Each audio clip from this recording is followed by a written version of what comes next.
Ya a esta hora saludamos cordialmente a Patricio Alarcón, presidente de la Cámara de Comercio de Quito, vía Skype. Gracias, Patricio, por haber aceptado la invitación a este diálogo. Bueno, el presidente el gobierno ha presentado estas propuestas de medidas económicas que tendrán que pasar también por la Asamblea Nacional, pero ¿cuál es la posición de las cámaras, específicamente de la Cámara de Comercio de Quito, en torno a esto? Bienvenido, buenos días.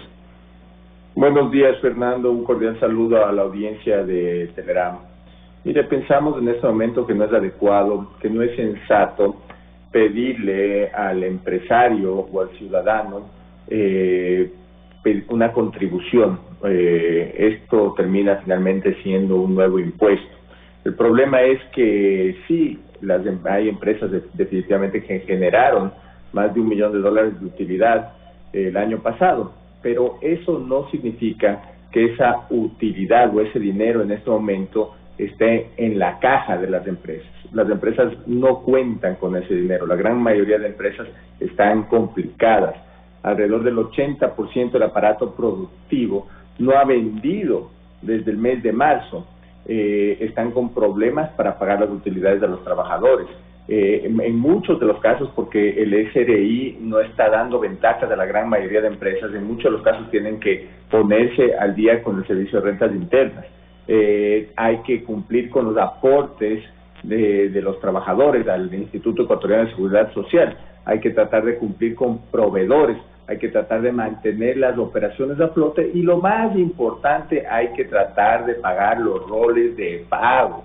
Hay que llegar a acuerdos con los trabajadores. No muchos tienen para pagar los roles completos.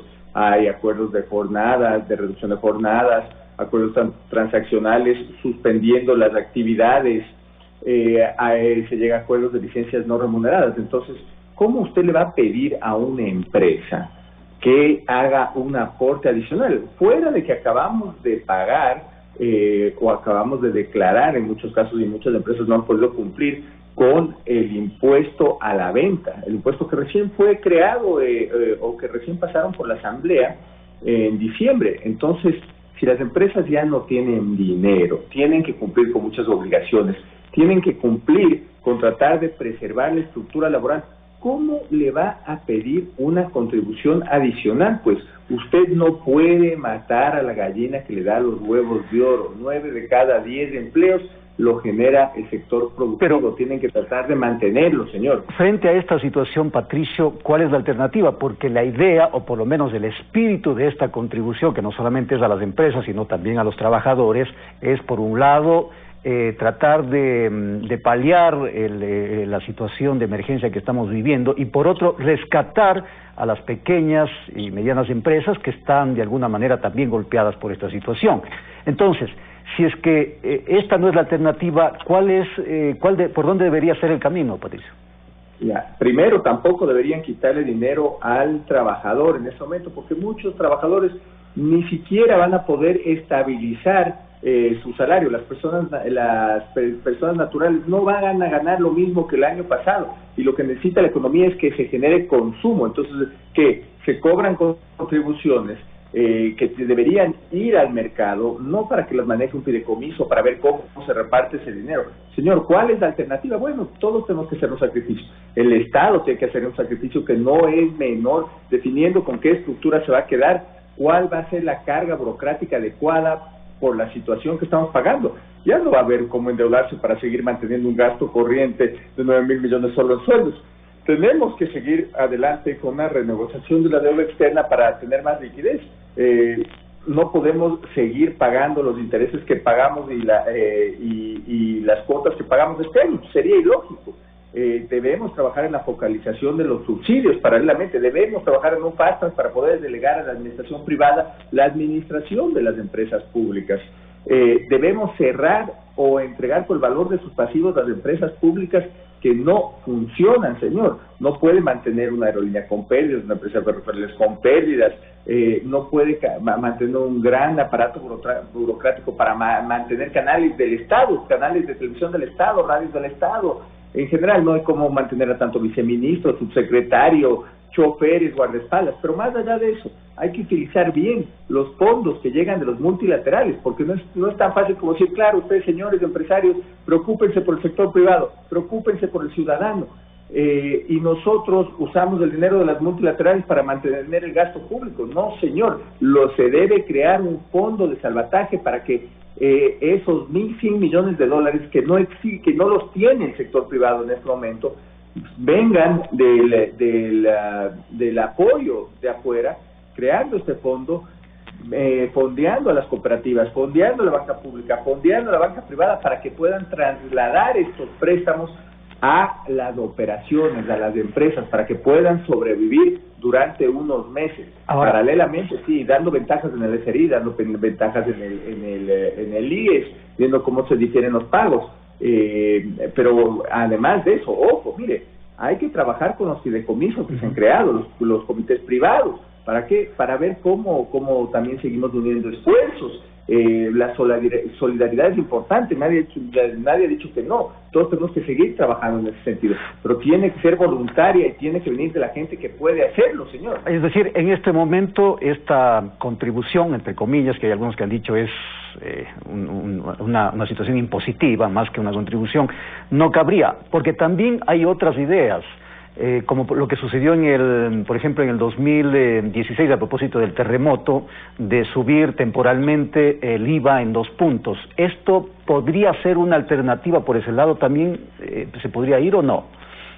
Mire, Fernando, si usted quiere recuperar IVA, las empresas tienen que vender. Las empresas no están vendiendo. Las empresas se van a ir recuperando poco a poco. El nivel de ingresos va a ser muy inferior a un mes normal, el rato que retomemos nuestras actividades. Entonces, no saca nada usted subiendo el IVA si las empresas no están vendiendo. Esa no es la solución. No saca nada subiendo el IVA en este momento para encarecer los bienes a los ciudadanos. Tiene que venir, la solución viene de otra manera. Hay que inyectar plata, pero hay que inyectar plata que llega de afuera. Hay que hacer que la economía se mueva, sí, hay que hacer que la economía se mueva, pero mediante tratar de mantener los roles de pago a los empleados para que el rato que se acabe esta emergencia puedan empezar a consumir el mes cuando se reactiven las actividades. No es prudente tratar de una manera transversal de sacarle plata a todas las empresas que generaron utilidades. No es prudente tratar de sacarle dinero a todos los ciudadanos que van a necesitar ese dinero, porque además tienen deudas, porque además la mayoría de ecuatorianos vive con las justas. Entonces, la solución no viene por nuevas tasas, nuevos impuestos, y además, que mire la señal que da el gobierno, al no poder manejar eficientemente los recursos, llaman a la creación de un fideicomiso manejado por notables. Además, ¿quiénes van a ser esos notables? El gobierno elige a los notables para que pueden manejar un fideicomiso, fuera de que no estoy de acuerdo con el concepto general. Y esta posibilidad, por último, Patricio, esta posibilidad que también se abre en el ámbito laboral para dar cierta flexibilidad a las empresas, que existe en un principio acuerdo entre las partes para lograr reducir las horas de trabajo, reducir la jornada laboral, reducir también la remuneración y, en último de los casos, de no haber estos acuerdos, que las empresas puedan entrar en un régimen de liquidaciones. Mire, lamentablemente la situación es tan grave que sí, debemos llegar a acuerdos con nuestros trabajadores. Mire, existe ya un acuerdo ministerial, hay ciertos lineamientos, la Constitución permite en casos de emergencia poder llegar a acuerdos transaccionales con los trabajadores. Es lo que hay que hacer, no tenemos opción. Lo que debemos procurar es mantener la estructura laboral dentro de lo que se pueda. Y ya, si no se llega a un acuerdo, evidentemente está muy bien que exista la posibilidad de facilitar la liquidación de empresas para que los propietarios no terminen perdiendo hasta la camiseta. Eso está muy bien.